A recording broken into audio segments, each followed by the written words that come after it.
This week, grown man shaves beard in order to do things and sheds one single manly tear. Story at 11.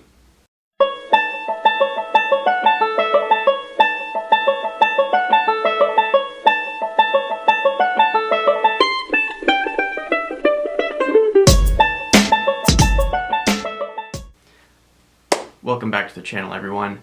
This is the weekly update, even though it is Thursday night here in Japan, and I just got off work, which is why I'm wearing my crummy deep V white t-shirt.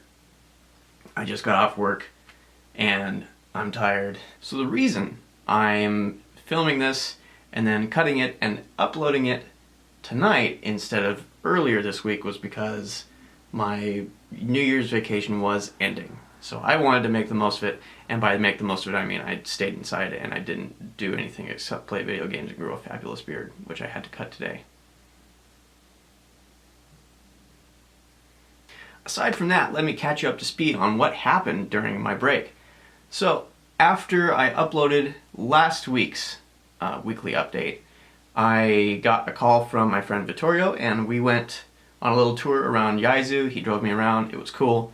I got to see a secondhand shop, a Uniqlo that's here in Yaizu. The next day, December 30th, I got a message from my Japanese teacher, and she told me to meet her out front of the convenience store that's close to my house, and I met there, and we went and did mochitsuki, which is where it's a traditional Japanese event around New Year when you make mochi with a giant hammer, a stone basin, and red bean paste.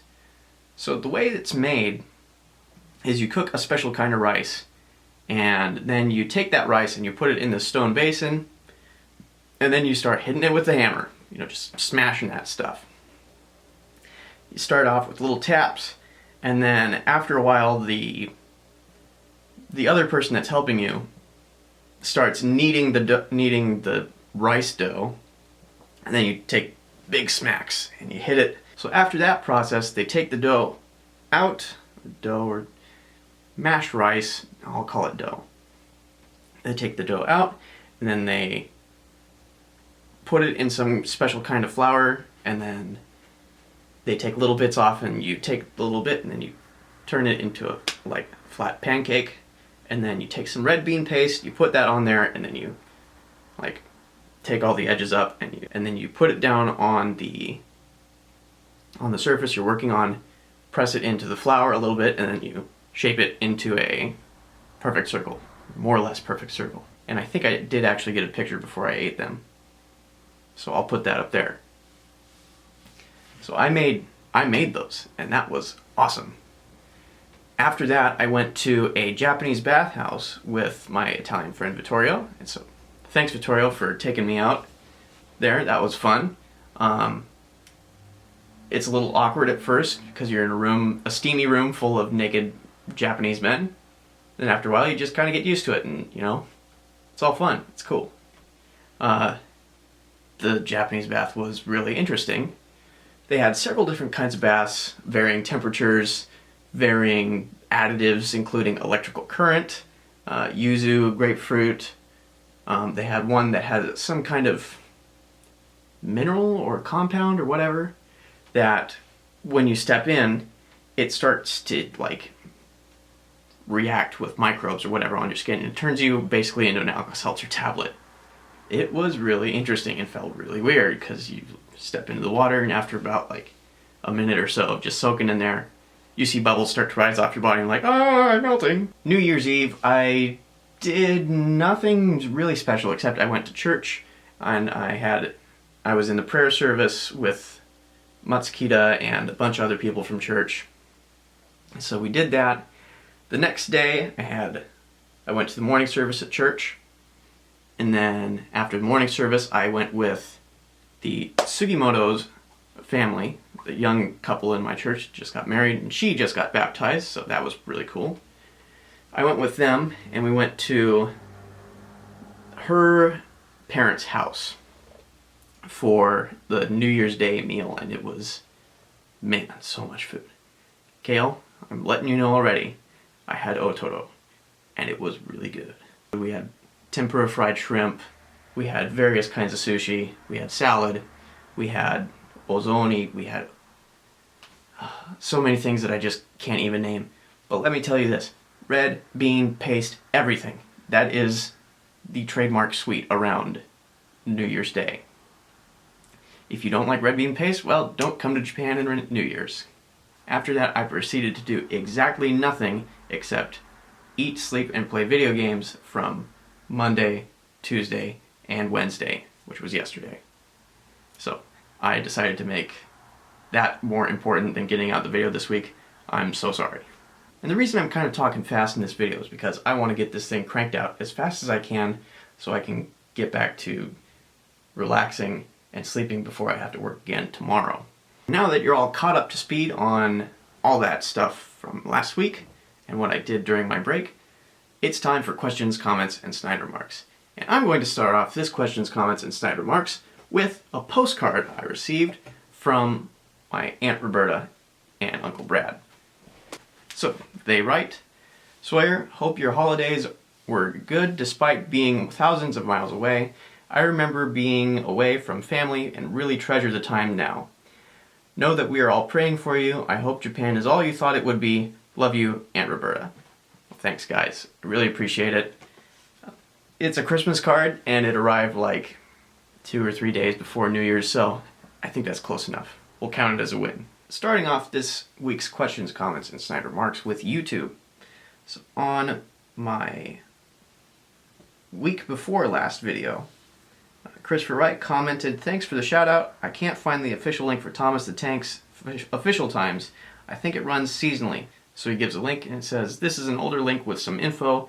Enjoying the videos. Thanks, Chris. I promise I'll keep you updated and I'll post a video of Thomas the Tank Engine because that is so freaking cool. I want my Thomas the Tank. So Mom commented on last week's video. So did you stay with Shane? Doesn't he have heat? Does Shane have a roommate? Are you allowed to shoot pictures at the orphanage? That would have been fun to have seen. And Shane replied to Mom, haha, I could answer these questions myself, but then that would take the fun out of it for Sawyer. So I'll just say that yes, he stayed with me on the 26th. So yes, I did stay with Shane on the night of the 26th, and then I went back to Shizuoka on the day of the 27th. So, answering all these questions, I did stay with Shane.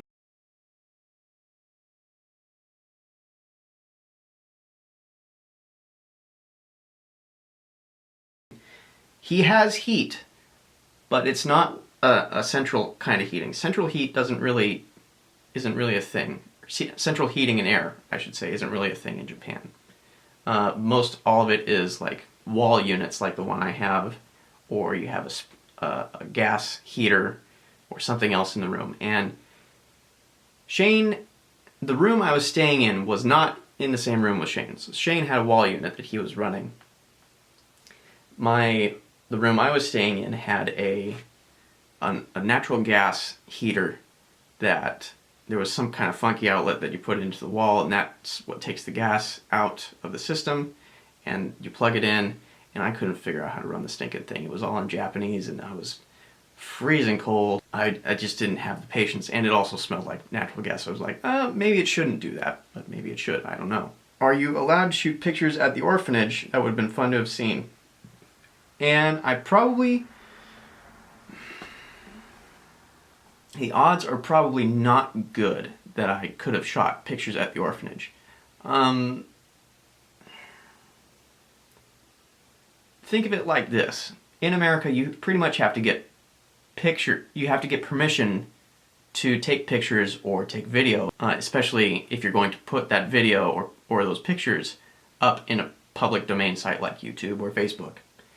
And I want to be as polite as I can wherever I go. When I can, I will provide photos and videos. Next up is Facebook comments, starting with the video I posted about this audio recording of my sermon last week.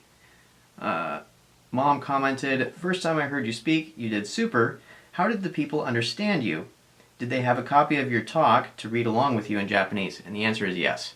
So the text, or the Japanese subtitles that I used in the video I made were actually given to me by Matsukita. He had my original transcript for my speech translated into Japanese, and then he put it in the program so people could read along, and if they got lost at some point or they weren't quite understanding, they could read that and figure out what I was trying to say. Comments on last week's weekly update on Facebook.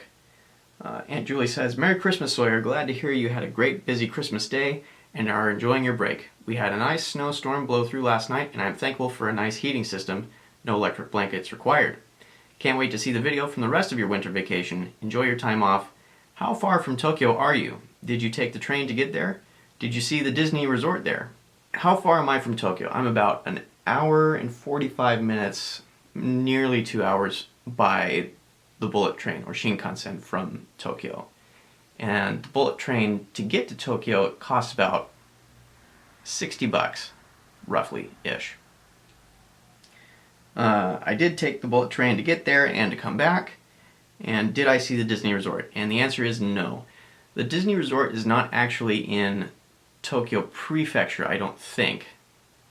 It might be. I'm not sure. I haven't really looked into it a whole lot. Cousin Russ Sig says, "Feliz Navidad, my cuz." Feliz Navidad to you too.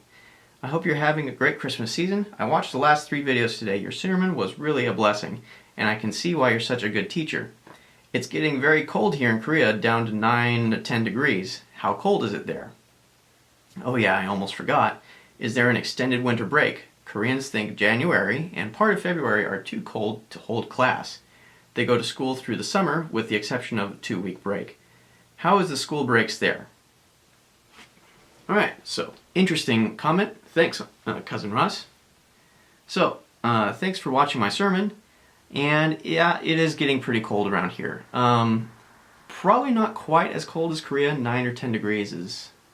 We've dipped down to 8, and we're talking Celsius here. So we dipped down to 8 here in Yaizu last month. I haven't been keeping an eye on the temperature. I just know, oh, it's cold. I should wear a jacket. But it has been cold. In Tokyo, it was definitely colder than Shizuoka. And as far as the extended break for winter, not really. So most students have from I think the 23rd of December until the 3rd or 4th of January on their winter break. And it's different for the Eikaiwa system, of course, because we're a private business, not a public school, or any kind of private school, really. We're a cultural exchange business. But that's what I've heard from my high school and junior high students that I have. Okay, and I think that's it for all of the questions, comments, and snide remarks this week. Thanks again so much, guys, for watching my videos. If you would like to stay up to date with the channel, you can always subscribe on YouTube. I will continue to send out the Facebook posts because reasons. And if you would like to get involved in questions, comments, and snide remarks, you can always drop a comment on the video, and a like is always appreciated. Thank you very much. Tune in next week for more Sawyer-san's Magic Ride, unless I'm lazy and I forget about it. Alright, see you next time. Bye.